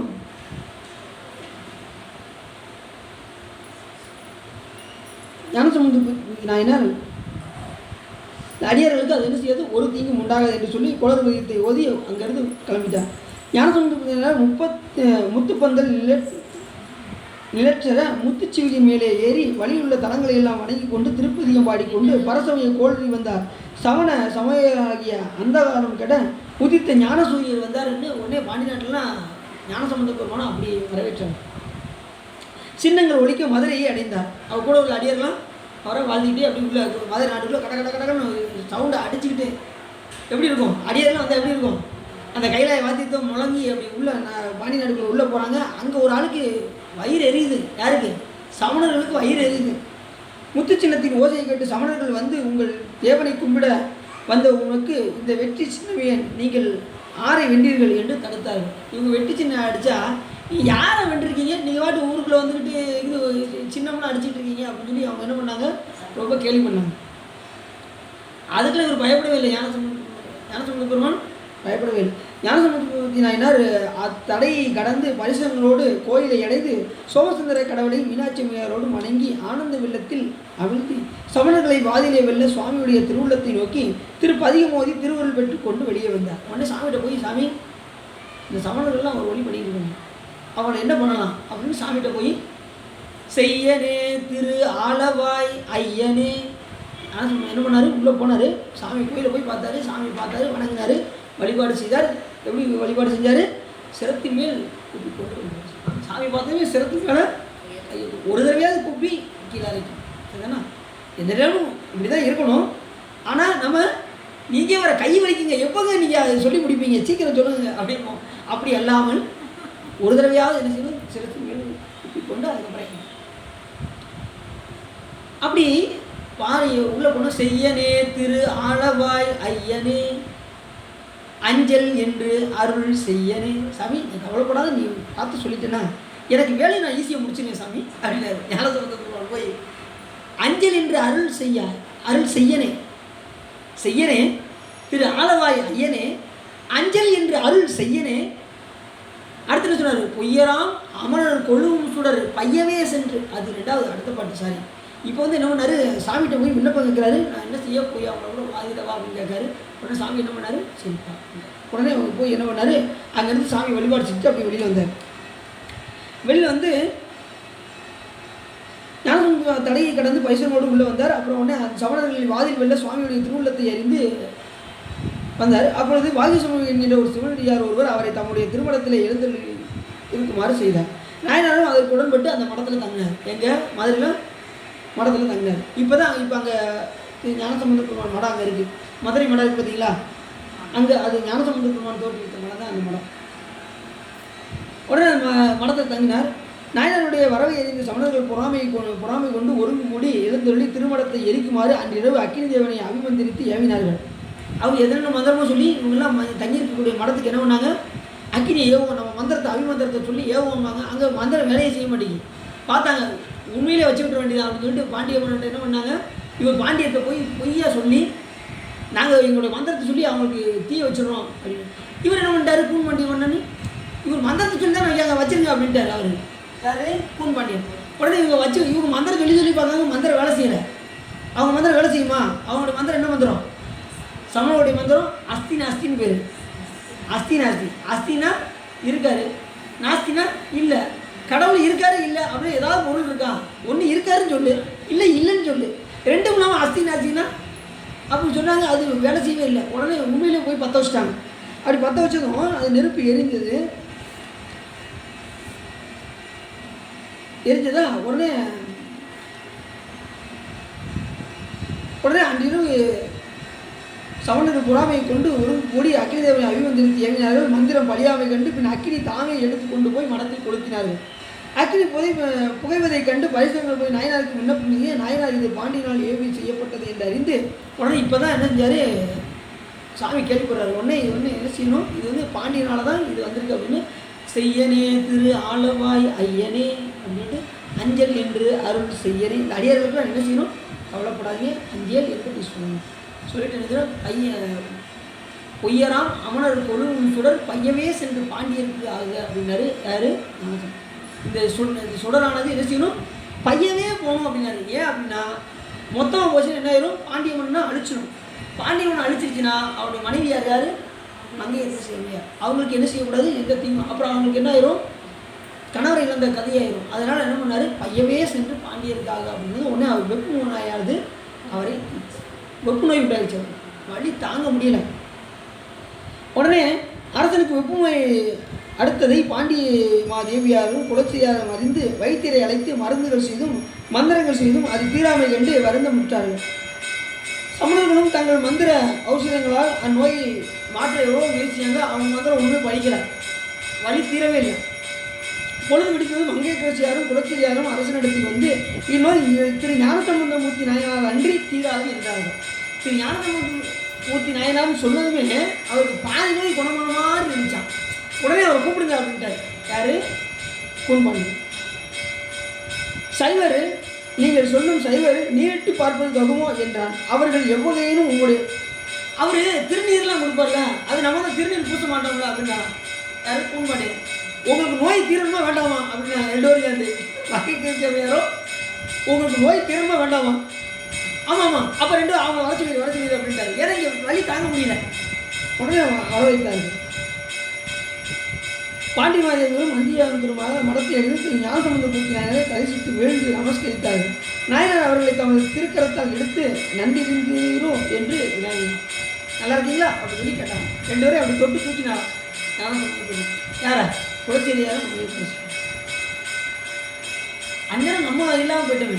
ஞானசம்பந்தமூர்த்தி கையார அப்படி தொட்டு நம்ம அழகா இருந்திருக்கு. அப்போ ஏதோ ஒரு பிறவியில் இருந்திருப்போம், நமக்கு தெரியாது, சாமிக்கு தான் தெரியும்.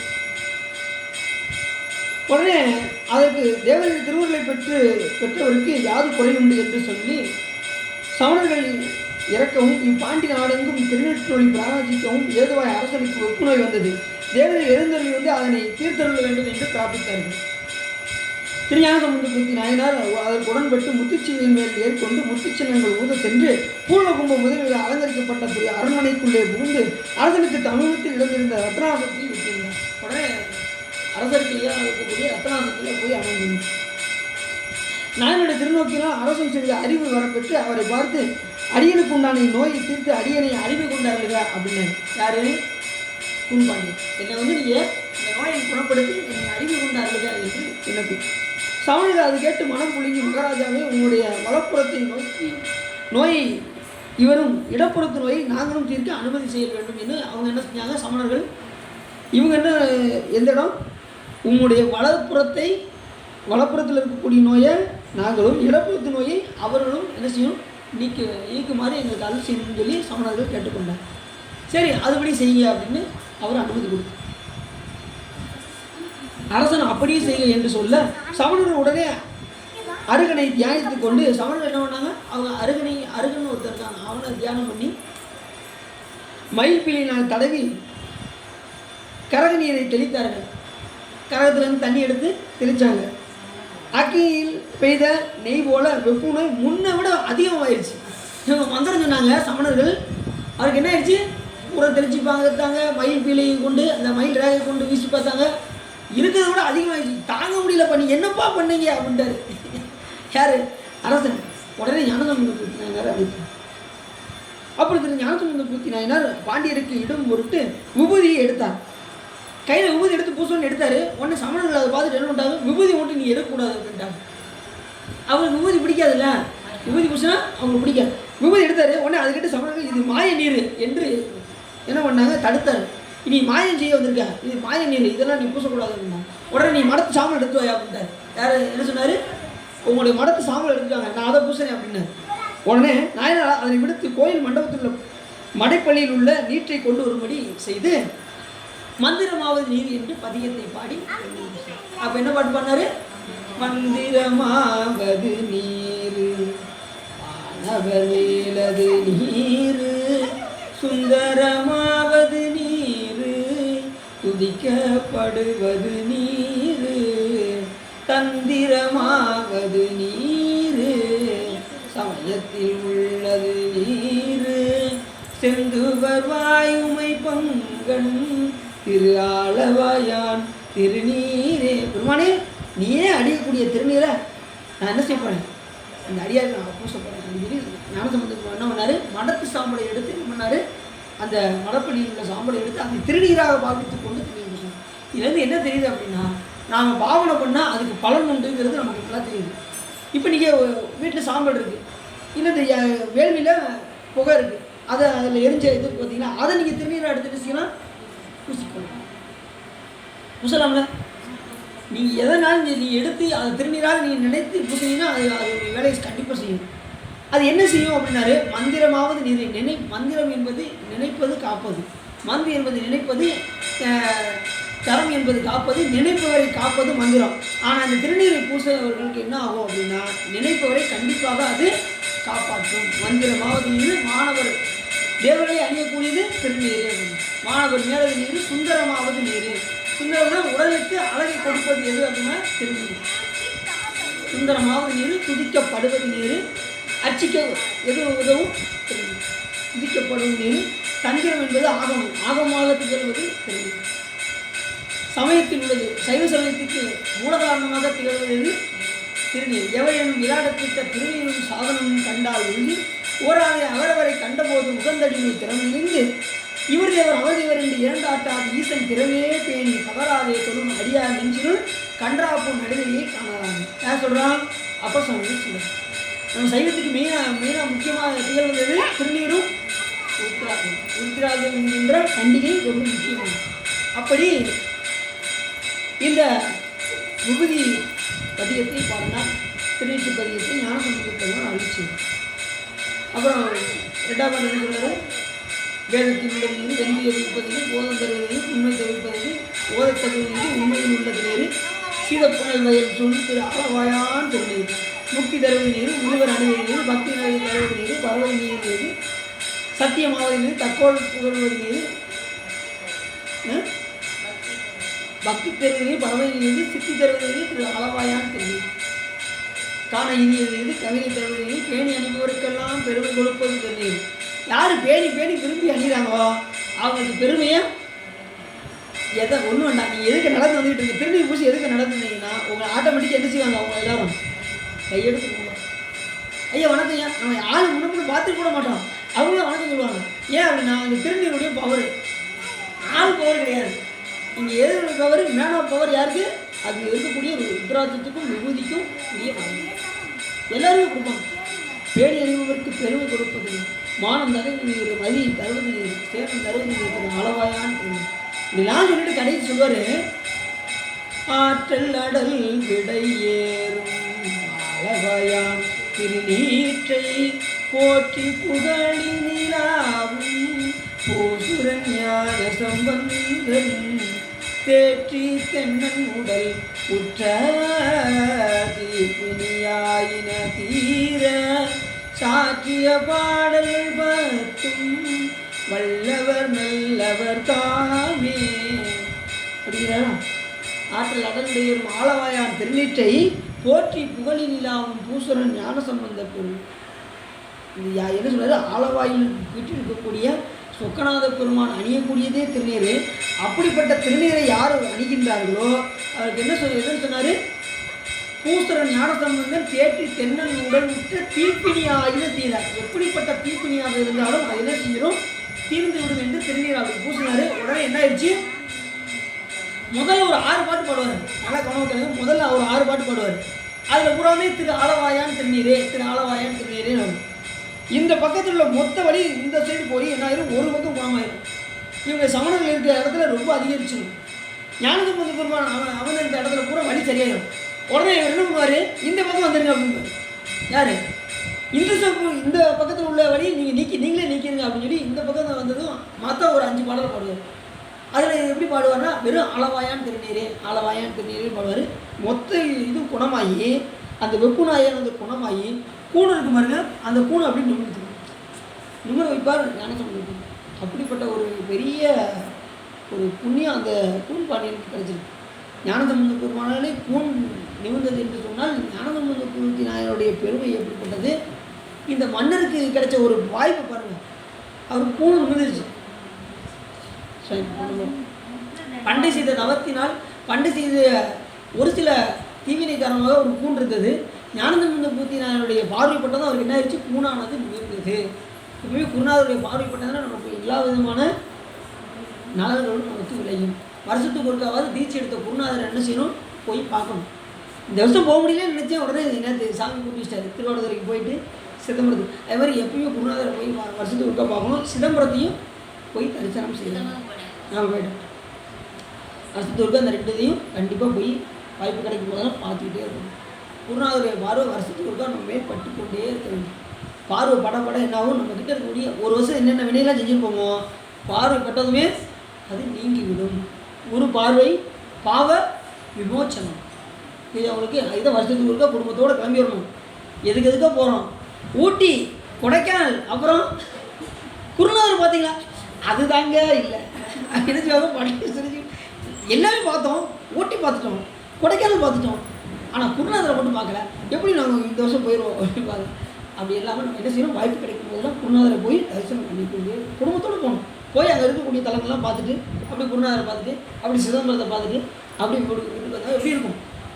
ரொம்ப சிறப்பாக இருக்கும், ஆனந்தமாக இருக்கும். அதுக்கு வேறு எதுவுமே கிடையாது. வருஷத்துக்கு நமக்கு குலதெய்வம் எதுன்னா குருநாதரும் சிதம்பரம். அது போய் பார்த்துட்டு அப்புறம் வாய்ப்பு கிடைக்கும்போது மதுரையும் போய் இப்படி ஆளாவை பெருமானை போய் தரிசனம் பண்ணிட்டு ஆளாவையில் அவ்வளோ சிறப்பு. ஏன்னா 64 திருவிழா நடத்திருக்காருல்ல சாமி. அப்படி சாமி என்ன பண்ணார்? வெப்பு நோய் அரசனுக்கு வெப்பு நோயை அடுத்தது பாண்டு அந்த பதியத்தை பாடினார். பதியம் பாடி அந்த முதல் 6 பாட்டில் இந்த பகுதி உள்ளதையும் அடுத்த 5 பாட்டில் இதுவும் நீங்கி அடுத்து கூண் நின்றசி நெடுமாறநாயராக திகழ்ந்தார். அவரும் ஒரு நாயனாராக திகழ்ந்த ஒரு பெருமை ஞானசம்பந்த பெருமானுக்கே உண்டு. அப்படி வேதநெறி தலைத்தோம் நமக்கு சைவத்துறை விளங்க பூத பரம்பரை பொலிய புனிதவாய் மலர்ந்தழுத சீத வளவை எழுப்பு வழி ஞானசம்பந்தர் பாதமலை தலை கொண்டு திருத்துண்டு பரவுவாம் அப்படின்பாரு சைக்கிள சொன்னார். புராணத்தை தொடங்கும்போது என்ன பண்ணுவார்? வேதநெறி தலைத்தோங்க மிகு சைவத்துறை விளங்க. வேதத்தை என்ன சொன்னார்? வேதநெறி நெறினார். சைவத்தை சொல்லும்போது துறை அப்படின்னாரு. அப்படி இருக்குது, அவ்வளவு கிடக்கு சைவத்தில். துறை விளங்க பூத பரம்பரை. பூத பரம்பரை என்னது? நம்முடைய மனிதர்கள்லாம் என்ன செய்யணும்? நம்மளாம் பூதகணங்க, நம்ம பூத பரம்பரை. நம்மளாம் உயிர்கள். பூதனா உயிர்கள். உயிர்களுடைய எல்லாம் தாவில் சொன்னார்ல, அவம்பெருக்கும் தன்மையிலே சாவில் சராசரங்கள் எல்லாம் சிவம்பெருக்கும் பிள்ளையார் திரு அவதாரம் செய்தார்ல. அப்படி எல்லா உயிர்களும் கடைசி மோச்சாடையில் கூட என்ன பண்ணார்? சிவலோகத்துக்கு எல்லாவரையும் அனுப்பிச்சி விட்டுட்டு கடைசி தான் அவர் போனார். ஞானசம்பந்தர். நீங்கள்லாம் இருங்க, நீங்கள் கையாளத்து வந்திருக்கீங்க, நீங்கள் இன்னும் நிறைய புண்ணியம் செஞ்சுட்டு நீங்கள் பதறாமல் வாங்க அப்படின்னு சொல்லிட்டு இவர் மட்டும் சிவலோகத்துக்கு போகல. ஞானசம்பந்த பெருமானும் அம்மையார் தோத்திர பொண்ணாமியும் என்ன பண்ணார்?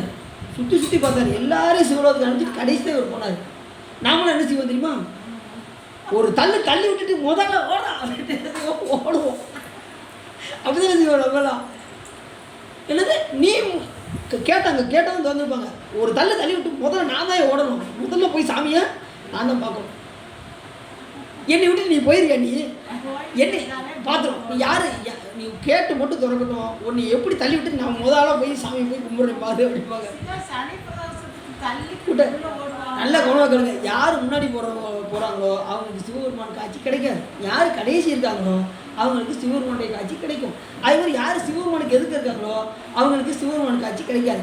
யார் சிவபெருமானுக்கு சைடில் நிற்காங்களோ அவங்களுக்கு தான் சிவபெருமானுடைய காட்சி கிடைக்கும். நல்லா கவனம். சிவபெருமானுக்கு எதுக்காக நிற்கக்கூடாது, சைடில் தான் நிற்கணும். புரியுது அவங்களுக்கு? அபிராமியின் கடைக்குன்னு பார்வை இப்போ நமக்கு தேவை. எதிர்பார்வை பார்த்தா என்ன வெந்துருவோம் நம்ம. அது எப்படிப்பட்டது? அது அல்பொன் நெருப்பு வடிவம். அது தாங்க முடியாத ஜோதியாக இருக்குது. அவன் எதுக்கு போய் நம்ம என்ன ஆயிடுவோம்? வெந்துருவோம் நம்ம. அதனால நினைச்சணும் சைடில் நிற்கிறோம். அதான் அபிராமியின் கடைக்குன்னு பார்வை நம்ம மேல் பார்க்கணும். இது அவங்களுக்கு சரி. அப்படி அந்த பதிகத்தை பாடி ஞானசம்பந்த பெருமான் என்ன பண்ணார்?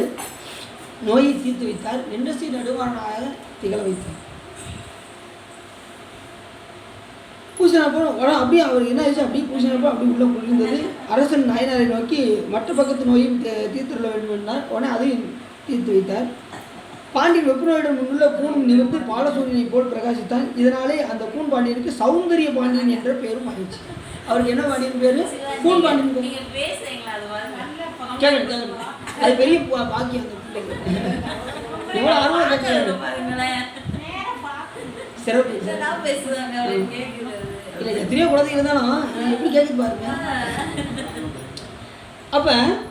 அப்போ என்ன பாண்டியனாக திகழ்ந்தார்? சௌந்தரிய பாண்டியனாக திகழ்ந்தார். ஞானசம்பந்த பெருமானுடைய கருணையினாலே கூன் நிமிர்ந்து நின்றசி நெடுமாறனாகவும் சௌந்தரிய பாண்டியனாகவும் திகழ்ந்தார். யார்? நமது கூன் பாண்டியன். யாருடைய அருளால்? திரு ஞானசம்பந்த பெருமானுடைய அருளால். திரு ஞானசம்பந்த புத்தி நாயனார் இடத்திலே பஞ்சாட்சர உபதேசம் பெற்று சமண சமயத்தை விடுத்து சைவ மார்க்கத்தை அடைந்து சுத்தனாக திகழ்ந்தார். யார்? கூன் பாண்டியன். ஞானசம்பந்த பெருமானுடைய உபதேசம். அப்போ அவருக்கு குருவாக யார் இருக்கா? திரு ஞானசம்பந்த பெருமான். அவருக்கு பஞ்சாட்சர உபதேசம் செய்து சமண சமயத்தை விடுத்து சைவ மார்க்கத்தை அடைய வைத்தார்.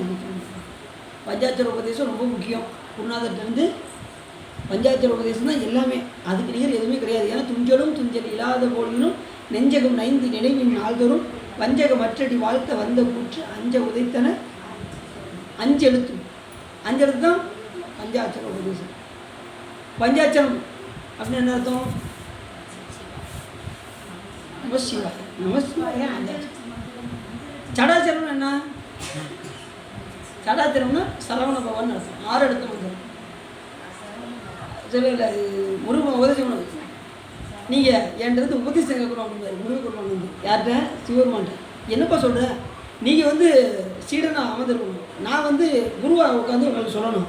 அப்படியா? உங்களுக்கு கூட நமசிவாயின்னு 5 எழுத்து தான். எனக்கு சரவணம் ஒன்று 6 எழுத்து இருக்குது. அது தெரியுமா உங்களுக்கு? எப்பா எங்களுக்கு எல்லாம் தெரியும்ப்பா.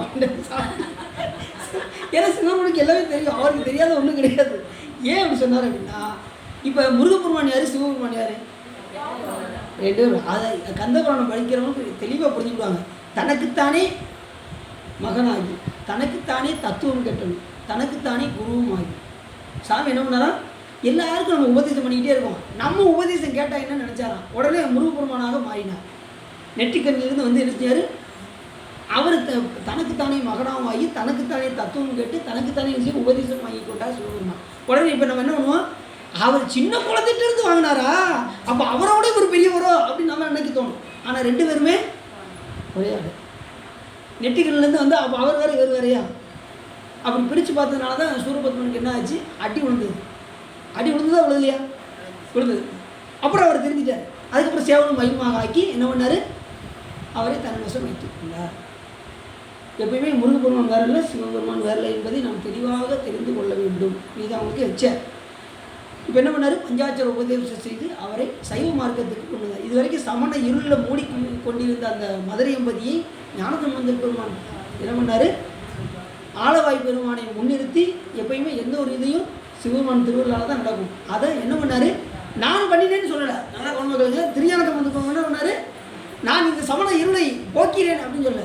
எதுனாலும் சிவபெருமான்கிட்ட விண்ணப்பம் செய்து அவர் தீர்த்தருள வேண்டும் என்று வேண்டிக் கொண்டு தான் என்ன பண்ணார் ஞானசம்பந்த பெருமான் அதை நீக்கி எறினார் என்று சொல்லி இதுகாரம் உள்ளம் நிறைந்து உவகை சிறந்து இந்த புராணத்தை நீங்கள் கேட்டதினால் உங்களுடைய வலிமை கரைந்து திருவருள் உதவும் என்று சொல்லி நாளை நம்ம என்ன பார்க்க போகிறோம் சமணரை கல்வெட்டியே படலாம். அதுக்கப்புறம் அவங்க என்னென்ன வாதத்துக்கெல்லாம் கூப்பிட்றாங்க அனல் வாதம் புனல் வாதம்லாம் கூப்பிட்டு அவங்க எப்படி கழுகு மரம்லாம் ஏறுறாங்க. கழுகு மரம்லாம் திரும்ப உங்களுக்கு இளநி விரிக்கிறதுக்குள்ள இளநி விரிக்கிறது இந்த இளநி விரிப்பாங்களே இளநி பார்த்துருக்கீங்களா அதில் தூக்கி உட்கார வச்சுருவாங்க. அது என்ன ஆகும் அப்படி நாளைக்கு என்ன நடக்க போதும் நம்ம தொடர்ந்து பார்ப்போம் என்று சொல்லி இதுக்காக உள்ளம் நிறைந்த உலகை சிறந்து நீங்கள் கேட்டதினால் உங்களுடைய வல்வினை கரைந்து திருவள்ளுவரை என்று சொல்லி திருப்புகழ் பாடி அடியின் உரையை நிறைவு செய்கின்றோம். சிவனார் மனம் குளிர உபதேச மந்திரம் இரு செவி மீதினும் பகசை குருநாதா சிவகாம சுந்தரிதன் வரபால கந்த நினசையே விரும்பி உள்ளம் நினையாமல் அவமாய் கொண்டுலகில் விருதாளைந்துடன் அடியேனை அஞ்சல் என வரவேணும் பெருகையிடரானதும் தொலையாறு ஞான இன்பம் அது புரிவாயே நவலோகம் திருடி முரடோட ஒன்று மறி ரகுராம சிந்தை மருகோனே நவலோகமும் கைதொழும் நிஜ தேவளம் கிருத நலமான விஞ்சை கதிர்விடை கோவே தேவயான அம்புரமின் மணவாள சம்பமுரு திறன் மீற மிஞ்சு கதிர் வடிவேலா திருவாவினம் குடியில் வரும் வேள் தகுந்த ஜெகமேமை கண்ட வீரல் பெருமாளே